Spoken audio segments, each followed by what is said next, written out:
If we assume and if we take it for granted that India happens to be a secular country, and therefore social obligations apply equally across the board to institutions of all religions, regardless of their religious affiliation, the implementation says in each area, the government will ask itself what is the average amount that somebody spends on education in that particular area, taking into account their socio-economic characteristics, and they will arrive at an average figure per student, which is to say, assume for a moment that there happens to be a school right outside BHU, and somebody comes to the conclusion that an average parent spends about 2,000 rupees in educating a child who lives in this particular area.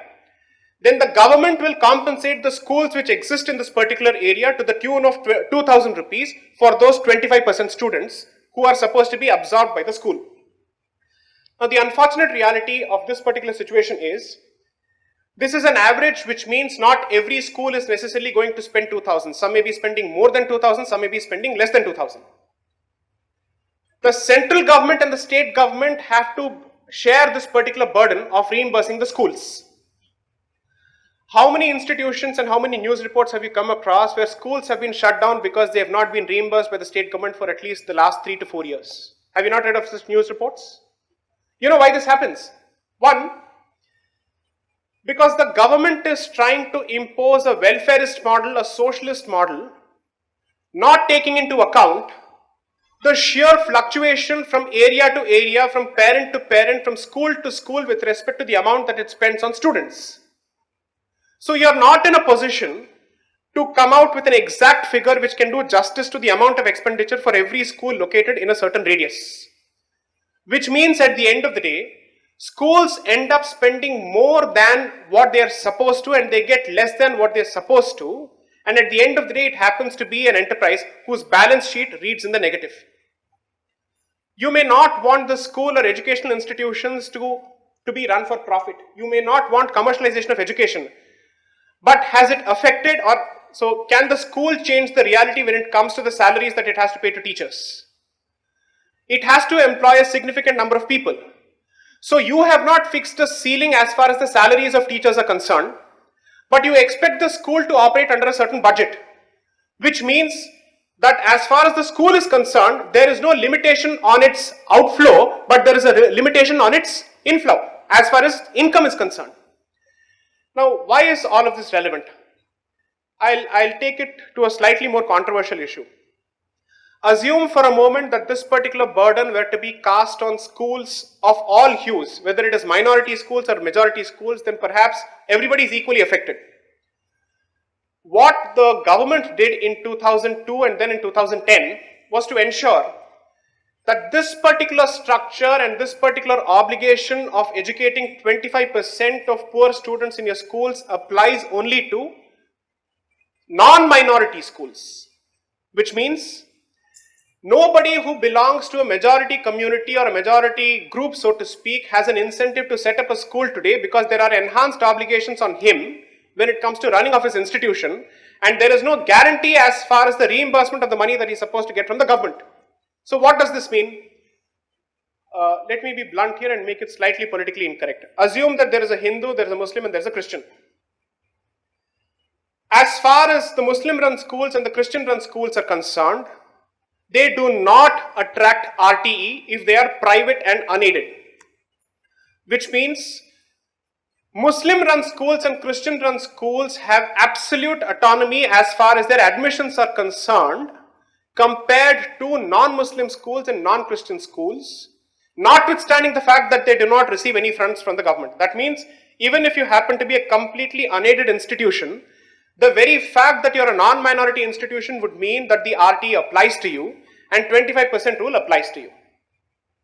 So the one question that you have to ask yourself is, if we assume and if we take it for granted that India happens to be a secular country, and therefore social obligations apply equally across the board to institutions of all religions, regardless of their religious affiliation, what is the logic of saying that the obligation to educate people or students until the age of 14 applies only to institutions of a certain community? Now, what does this do? What is the reasoning that the Supreme Court has given, and what is the reasoning that is given in popular or in public media is that minority educational institutions are given special treatment under the Constitution, that they have a separate protection under the Constitution thanks to Articles 28 to 30, and this protection is not available to non-minority institutions, as a consequence of which it is perfectly constitutional and legal to exempt minority institutions from any kind of social obligation. That is the logic that has been given, and somehow the Supreme Court has accepted this logic. Now, if you read the provisions of the Constitution that deal with minority educational institutions, which are those provisions, students of law? Articles 28 to 30. What does the Supreme Court say, and what is it that the Constitution itself says is, in fact, until 2002, until the TMI Pai judgment, the Supreme Court has said, this is the majority, this is the minority. The reason why the Constitution has specific provisions for establishment of educational institutions by minority communities is to ensure that they continue to have the right to preserve their cultural identity, their linguistic identity, and any other specific aspect of their identity which they wish to protect through education. That simply means, while we are more than happy if you were to assimilate as part of the majority community or the majority identity, so to speak, should you wish to protect your identity, we are giving you a specific protection under the Constitution which ensures that nobody will come in the way of you establishing your own institutions to preserve your identity. Okay, which simply means that a Muslim will have the right to preserve his identity as a Muslim through institutions which are Muslim in character, through preservation of the Muslim culture, through Muslim institutions. As simple as that. That does not take away the character of the Muslim institution as an Indian institution, or as an institution to which Indian laws apply. Therefore, if your logic is that universal education is an obligation on the state, and you have decided to delegate that obligation to private institutions, and that is a universal obligation meant to educate people, why is it that that particular obligation is exclusively reserved for one community and not for other communities? There is no logic as far as that divide is concerned. Most importantly, on one hand, when people argue that you are marginalizing certain minority communities by not giving them enough voice and by not making them part of the mainstream, are you not pushing them away from the mainstream by telling them that obligations which are applicable to every other Indian institution will not be applicable only to the minority institution?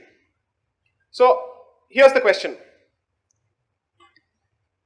What is the population proportion, or let's say demographic division in India today? Roughly about 70 to 75% Hindu and about 25% non-Hindu. Does 25% non-Hindu character take away the identity of 75% Hindus? It does not. It does not come in the way of your identity.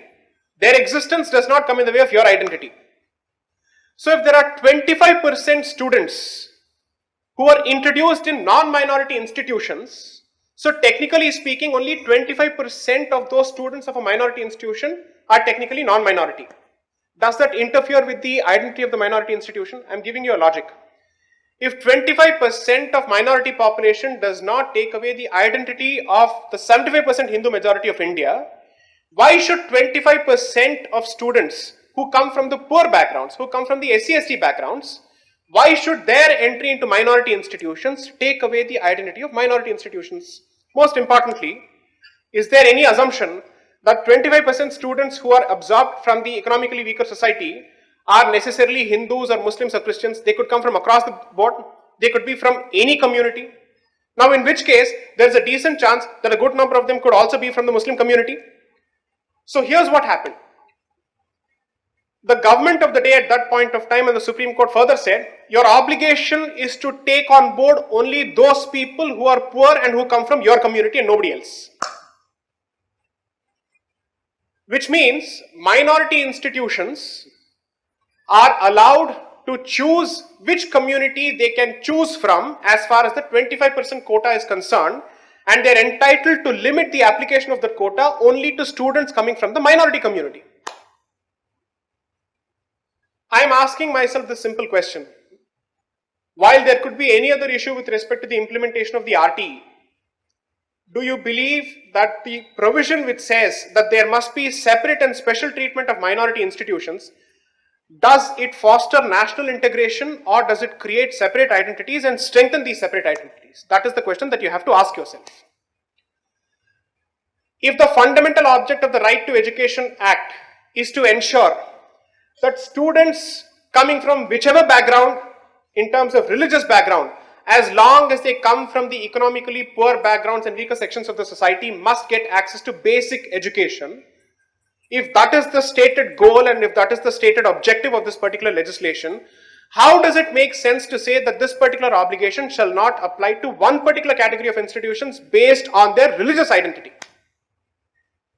The problem that this does at the end of the day, I'll come to you. The problem that this creates at the end of the day is, one, any person who comes from a non-minority identity has fewer incentives to set up an educational institution.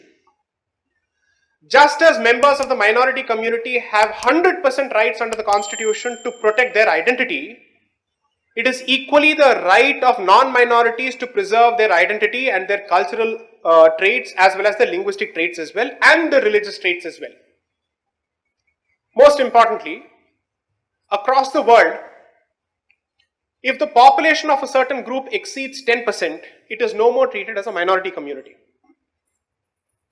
You take up the definition of OECD or any other institution, 10% is when you're treated as a minority community or a minority group. Beyond that, you're no more a minority. Most importantly, if you look at Articles 28 to 30, they don't speak of only religious minorities, they also speak of linguistic minorities. So which means, if I happen to represent the Telugu speaking community in the state of Tamil Nadu and my population is decidedly less, I should be equally entitled to call myself a minority institution for the purposes of that state, because you don't decide majority and minority on the basis of a pan-India calculation, but you do it on the basis of state-to-state calculation. Which means Kashmiri Hindus would happen to be minorities as far as the state of Jammu and Kashmir is concerned. Hindus would happen to be minorities as far as the state of Meghalaya, Mizoram and Nagaland is concerned. Hindus could perhaps be a potential minority in the state of Kerala in about 20 years. So the point is, each of these institutions, each of these states will have a different definition of who is a majority and who is a minority. Unfortunately, when you interpret who is a minority, you always arrive at only a religious minority, which means the full scope of Articles 28 to 30 of the Constitution, which speaks of minorities on the basis of language, on the basis of culture, on the basis of religion, has been effectively reduced to only one metric.